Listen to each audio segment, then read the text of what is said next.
Hello student, welcome to Atul education. तो student semester 5 का जिस भी क्लास का रिजल्ट आ गया था, हम लोग बात करें स्पेशली टीवाई बीकॉम सेमेस्टर 5 का रिजल्ट आने के बाद बहुत सारे स्टूडेंट रीवैल्यूएशन में फॉर्म को डालने के लिए वेट कर रहे थे। बहुत सारे स्टूडेंट को मैंने गाइड किया था कि रीवैल्यूएशन में फॉर्म डालना है, किसको डालना किसको नहीं डालना रीवैल्यूएशन में। इसके लिए मैंने आपको स्पेसिफिक क्राइटेरिया बताया था कि यदि आपको एक पर्टिकुलर मार्क्स के अंदर में आपका मार्क्स आ रहा था, आपको रीवैल्यूएशन के लिए ट्राई करना चाहिए।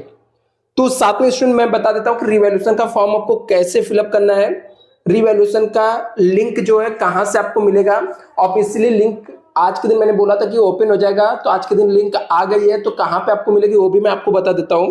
तो पूरा डिटेल में स्टूडेंट समझो आप लोग, ठीक है। सबसे पहले आपको गूगल में जाना है, आप जाके यहाँ पे डायरेक्टली मुंबई यूनिवर्सिटी सर्च कर सकते हो, या तो आपके पास दूसरा भी ऑप्शन रहता है यहाँ पे सर्च करने के लिए, जैसे mu.ac.in करके आप सर्च करोगे तो भी आ जाएगा, ठीक है। तो यदि आप गूगल में जाके mu.ac.in सर्च करोगे, mu.ac.in करके आप सर्च करोगे तो आपके सामने इंटरफेस ओपन हो जाएगा। तो सबसे पहले बता दो कि स्टूडेंट रीवैल्यूएशन फॉर्म में किसको डालना किसको नहीं रीवैल्यूएशन के लिए जाना है, क्योंकि ये समझना जरूरी है। और साथ में एटीकेटी का फॉर्म भरना चाहिए या नहीं भरना चाहिए। आप लोग देखो बड़े रिस्क लेने वाले हो, तो इसलिए आपको कुछ मिस्टेक नहीं होना चाहिए। पहले चीजें समझा देता हूं, उसके बाद मैं आपको पूरा प्रोसेस बता देता हूं स्टूडेंट। अभी देखो रिवॉल्यूशन में जिन स्टूडेंट को रिवॉल्यूशन में जाना है, यदि उनके मार्क्स 27 से लेके 40 के नीचे, मतलब 40 तो पास ही हो जाता, 39 के बीच में है, तो मेरा मानना है रिवॉल्यूशन में जाना चाहिए। इसका मतलब ये नहीं हुआ कि जिसको 20 मार्क्स आया उसको रिवॉल्यूशन में नहीं जाना है, जा सकते हैं, वो भी जा सकते हैं, ऐसा नहीं कि उनको अलाउड नहीं है। और स्पेशली जिसको 30 के ऊपर एक बार रिवॉल्यूशन में जाना ही चाहिए। लेकिन दूसरी चीज स्टूडेंट आपको ये भी चेक करना है कि क्या आपने एग्जाम में पेपर लिखा तो है ना, राइट। रिवैल्यूएशन का मतलब होता है कि आपका मार्क्स इंक्रीज होगा। आपने पेपर अटेंड किया था 80 मार्क का, फिर भी आपने राइट अटेंड किया था, फिर भी आपको कम मार्क्स मिला है। यदि आपको ऐसा लगता है तो रिवैल्यूएशन में जाना है। यदि आपने लिख कर ही 40 मार्क का आए थे और आप बोलते हो कि सर मुझे 30 मार्क्स आ गया है 40 मार्क्स में से और मुझे रिवैल्यूएशन के लिए जाना है, तो गलत हो जाएगा स्टूडेंट। मैं आपको पहले इसीलिए गाइड कर रहा हूं कि कुछ स्टूडेंट ऐसा ना हो जाए कि मेरी बात से सर आपने बोला तो मैंने रिवैल्यूएशन में डाल दिया, मैं पास नहीं हुआ। तो आपको रिवैल्यूएशन में डालना तभी स्टूडेंट यदि आपको लगता है कि आप पास हो जाओगे, मतलब आपको ऐसा लगता है कि आपने लिखा था, राइट लिखा था, आपको मार्क्स कम मिला। तो यदि आपको ऐसा कुछ लगता है तो ही आपको रिवैल्यूएशन में जाना है। अभी कैसे जाना है, क्या क्या प्रोसेस और एटीकेटी का फॉर्म भरना नहीं भरना वो भी मैं आपको बता देता हूँ स्टूडेंट। दूसरी चीज स्टूडेंट यहाँ पर मैंने आपको लिंक को दूसरा मैं व्हाट्सएप ग्रुप में भी सेंड कर दूंगा और टेलीग्राम चैनल पे भी शेयर कर दूंगा। लेकिन प्रॉब्लम ये है स्टूडेंट कि व्हाट्सएप ग्रुप फुल हो चुका है। यदि मैं दूसरा व्हाट्सएप ग्रुप बनाया तो जो लोग फर्स्ट वाले व्हाट्सएप ग्रुप में ज्वाइन थे वो प्लीज मत ज्वाइन होना, नहीं तो दूसरा भी फुल हो जाएगा। मैं ट्राई करूंगा अपने तरफ से आप लोग को गाइड करने के लिए जो भी हो सकेगा पॉसिबल, ठीक है। तो आप लोग से रिक्वेस्ट है कि जो लोग एक व्हाट्सएप ग्रुप में ज्वाइन है वो दूसरे वाले व्हाट्सएप ग्रुप में बिल्कुल मत ज्वाइन होना। इस लिंक पे मैं दोनों ग्रुप में बराबर शेयर करूंगा, इवन कि तीनों ग्रुप में 2 ग्रुप फुल हो चुका है। तो स्टूडेंट हम लोग ट्राई करते हैं, यहाँ पर देखते हैं। सबसे पहले आ जाते हैं यहाँ पर, अभी एटीकेटी के साथ रिवॉल्यूशन का फॉर्म भरना है कि नहीं रिवॉल्यूशन का। यदि स्टूडेंट आपको पूरा कॉन्फिडेंस है कि आप रिवॉल्यूशन में पास हो जाओगे, ठीक है, रिवॉल्यूशन में क्या हो जाओगे, पास हो जाओगे, आपने राइट लिखा था और आपको कम मार्क्स आया, तो आप एटीकेटी का फॉर्म मत भरो। यदि आपको डाउट है कि सर रिवॉल्यूशन में पास होऊंगा नहीं होऊंगा, मैं अपना लक आजमाना चाहता हूं कि हो सकता पास भी हो जाओ नहीं भी हो, तो ऐसे में आपको एटीकेटी का भी फॉर्म साथ में फिलअप कर देना चाहिए। क्यों करना चाहिए स्टूडेंट, मैं आपको बताता हूं कि यदि आपने एटीकेटी का फॉर्म नहीं भरा और आप रिवॉल्यूशन में फेल हो गए, मतलब रिवॉल्यूशन में डालने के बाद भी आपके मार्क्स 40 मार्क्स से ऊपर नहीं गया या जितना भी आपका पासिंग मार्क्स से नहीं गया, तो ऐसे में आपका 1 साल क्या हो जाएगा, बर्बाद हो जाएगा। तो स्टूडेंट आपको क्या करना है, रिवॉल्यूशन के साथ साथ एटीकेटी का भी फॉर्म भर देना है। यदि आपको लगता है कि दोनों की जरूरत है या आपको लगता है कि यहाँ पर पास नहीं हो सकते हो, आप बोलोगे सर जब मैं एटीकेटी में भी पैसा डाल रहा हूं और रिवॉल्यूशन में मुझे डालना तो क्यों भरना चाहिए। मैं बताता हूं स्टूडेंट, यदि आप रिवॉल्यूशन में पास हो गए ना तो आपको वापस से स्टडी नहीं करना पड़ेगा, सबसे बड़ी बात होती है। क्यों, क्योंकि यदि आप एटीकेटी के लिए वापस स्टडी करें वापस से फेल हो गए तो लेकिन रिवैल्यूएशन में एक ही बार में पास हो गए तो वापस से पढ़ने का प्रॉब्लम तो नहीं है ना, वापस से स्टडी तो नहीं करना पड़ेगा। अदरवाइज क्या गारंटी कि आप एटीकेटी के एग्जाम में पास हो जाओगे। मैं ऐसा क्यों बोल रहा हूं, क्योंकि आपका सेमेस्टर 6 का एग्जाम होगा ना, उसके साथ में ही एटीकेटी का एग्जाम होता है सेमेस्टर 5, और सेमेस्टर 6 के एग्जाम के एक दिन बाद ही चालू हो जाता है। हो सकता है इस बार की एटीकेटी का एग्जाम थोड़ा पहले भी हो सकता है, क्योंकि रिजल्ट टाइम से आया, तो हो सकता है मार्च में ही एटीकेटी का एग्जाम हो सकता है सेम 5 का, फेब या मार्च में भी हो सकता है। तो एग्जाम का जैसे डेट आएगा उसके लिए मैं अपडेट करूंगा स्टूडेंट यहाँ पर।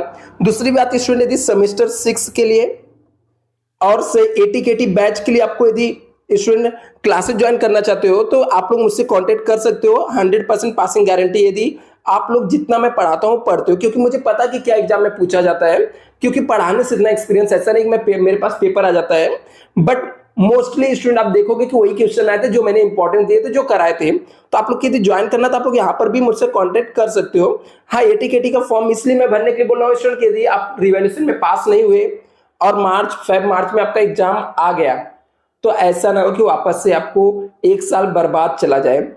इसलिए आपको दोनों फॉर्म फिलअप करने का बोल रहा हूं, अदरवाइज मेरा कोई इंटेंशन नहीं कि आप दोनों जगह पैसा वेस्ट करूं। हाँ, इसके चार्जेस 250 होते हैं पर सब्जेक्ट, एटीकेटी के भी 250 आते हैं, तो इस हिसाब से आपको पैसे यहां पर जाएंगे। अभी आते हैं कि फॉर्म कहां पे मिलेगा। तो मैंने आपको बताया था कि स्टूडेंट आपको क्या करना है, ये इंटरफेस इसको ओपन कर लेना है, इसके बाद यहां पर क्लिक करना है। तो यहां पर आने के बाद एग्जामिनेशन में जाना है। जैसे मैं यहां पर एग्जामिनेशन पे क्लिक कर दिया तो एग्जामिनेशन का वही पेज ओपन हुआ है, क्योंकि मैंने डायरेक्टली ओपन किया था। फिर इसके बाद आपको यहां पर आना है revaluation, application for revaluation and photocopy, इसके ऊपर आपको क्लिक कर देना है।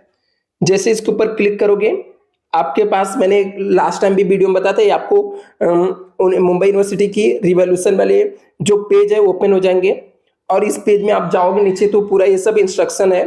ऑलरेडी मैंने कई बार इसको एक्सप्लेन कर दिया हूं स्टूडेंट, तो आप लोग इसको अच्छे से पढ़ लेना, रीड कर लेना स्टूडेंट यहाँ पर।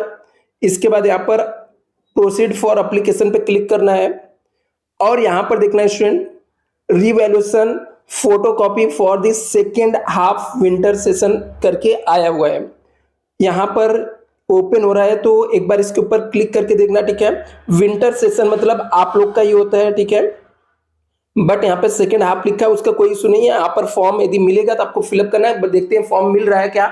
हाँ, फॉर्म मिल रहा है, कैसे मिल रहा है। और इस चैनल को सब्सक्राइब करके रखना, क्योंकि चीजें आपको टीवाई के एग्जाम, फाइनल एग्जाम तक हर एक चीज में आपको टाइम टू टाइम अपडेट यहाँ पर करते रहूंगा। तो इसके ऊपर आपको लिंक पे क्लिक करना है। आपको मालूम लास्ट टाइम भी ऐसे वेबसाइट ओपन हो रहा था, लेकिन वहां पे हेल्पलाइन नंबर नहीं था, न तो हेल्पलाइन नंबर था यहाँ पर, न तो ईमेल आईडी था मुंबई यूनिवर्सिटी का। इसलिए मैंने आपको बोला था बिल्कुल मत फिलअप करना। देखो इस बार सब कुछ अपडेटेड आ गया है। विंटर सेशन यहाँ पे प्रोग्राम कोड दिया है, तो आप लोग चेक कर लेना यही आपका प्रोग्राम कोड है क्या। यदि आपका यही प्रोग्राम कोड है बीकॉम का तो यही आपका फॉर्म है, ठीक है। आपके हॉल टिकट पे आपके प्रोग्राम कोड आपको मिल जाएंगे। एक्चुअली मेरे पास किसी स्टूडेंट का हॉल टिकट इस समय नहीं है, रहता मैं आपको फॉर्म को फिलअप भी करके दिखाता हूं। यदि मेरे पास किसी स्टूडेंट का फॉर्म आया तो मैं हॉल टिकट मुझे मिला तो मैं उसका फॉर्म फिलअप करके भी आपको लाइव बताऊंगा। तो आप लोग इसके लिए नेक्स्ट वीडियो को वेट करना। यदि आप भर सकते हो तो खुद से भर लेना। तो प्रोग्राम कोड यदि टीवाई बीकॉम का यही है तो इसका फॉर्म का स्टार्टिंग डेट है 8, मतलब आज से स्टार्ट हो रहा है फॉर्म फिलअप, और लास्ट डेट है 17 तारीख। आपको ऑलमोस्ट 9-10 डे का टाइम आपको मिल रहा है, आराम से फॉर्म फिलअप कर सकते हो। कैसे फिलअप करना है, यहाँ पर सेलेक्ट करना है विंटर सेशन, यहाँ पर आपको सिलेक्ट करना है बैचलर ऑफ कॉमर्स मतलब बीकॉम हो गया। इसके बाद यहाँ पर हम लोग आते हैं सीट नंबर, यहाँ पर आपको सेलेक्ट करना है। तो यहाँ पर आपको सेलेक्ट मतलब सीट नंबर डालना पड़ेगा, यहाँ पर आपको यस, ठीक है, और उसके बाद सर्च करना है। अभी फिलहाल मेरे पास किसी भी स्टूडेंट का सीट नंबर नहीं है या पिन नहीं है, तो मैं यहाँ पर आपको क्या कर सकता हूँ, फॉर्म को फिलअप करके स्टूडेंट नहीं दिखा सकता। बट आप लोग फॉर्म फिलअप करना ये ऑफिशियल वेबसाइट पे जहां से मिलना चाहिए उधर से मिला है। पिछले बार में न तो आपको लास्ट डेट दिया था, न स्टार्टिंग डेट दिया था, कुछ भी नहीं दिया था, इसलिए वो वेबसाइट भी बंद हो गया, तो लीगली एक्सेप्ट भी नहीं हो पाया था सबका फॉर्म। अभी देखो इसमें आपको एक्सेप्ट भी होगा, और किसी स्टूडेंट का यदि मेरे पास आता है, ठीक है, रोल नंबर आएगा, सीट नंबर आएगा, तो मैं आपको फिलअप भी करके दिखा दूंगा। Thank you so much student, channel को सब्सक्राइब करके रखना। और एक चीज बता दो स्टूडेंट, यहाँ पर फॉर्म फिलअप करने के लिए आपके पास क्या क्या होना चाहिए। दूसरा जितना मुझे मतलब विदाउट ओपन किए भी बता सकता हूँ वो भी चीजें मैं आपको एक बार पहले एक्सप्लेन कर देता हूँ।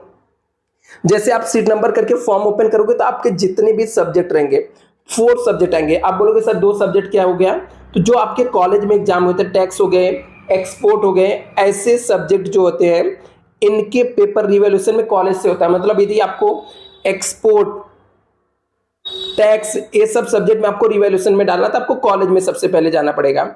यदि आपको ये सब सब्जेक्ट नहीं है तो बाकी 4 सब्जेक्ट आपके ओपन होंगे। उसमें आपको याद रखना सेलेक्ट करते समय रिवैल्यूएशन सेलेक्ट करना है। कुछ स्टूडेंट गलती से क्या करते हैं, फोटोकॉपी सेलेक्ट कर लेते हैं। फोटोकॉपी का फीस 50 to 60 रहता है, बट उसकी कोई भी मतलब नहीं है फोटोकॉपी मंगा के। तो स्टूडेंट आप रिवैल्यूएशन सेलेक्ट करना है। यहाँ पर आपके सब्जेक्ट दिए रहेंगे, उसके बाजू में एक चेक बॉक्स आपको ऐसे करके दिया रहेगा। तो जिसको आपको रिवैल्यूएशन में डालना है, मान लो आपको 2 पेपर डालना है तो दोनों पर एक साथ में ही टिक मार्क करके सबमिट करना।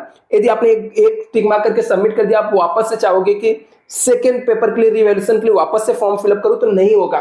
आपका रिवैल्यूएशन का फॉर्म एक ही बार में फिलअप होगा और फॉर्म फिलअप होने के बाद आपको फीस रिसिप्ट आएगा और वो फीस रिसिप्ट स्टूडेंट आपके ईमेल आईडी पे आना चाहिए। यदि आपको ईमेल आईडी पे नहीं मिला फीस रिसिप्ट तो समझ जाना आपका फॉर्म सबमिट नहीं हुआ, पैसा डिडक्ट हो जाएगा।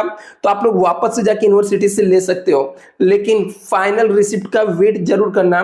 फॉर्म को मतलब फाइनल रिसिप्ट जब तक नहीं आएगा तब तक आप फॉर्म को फिलअप करना।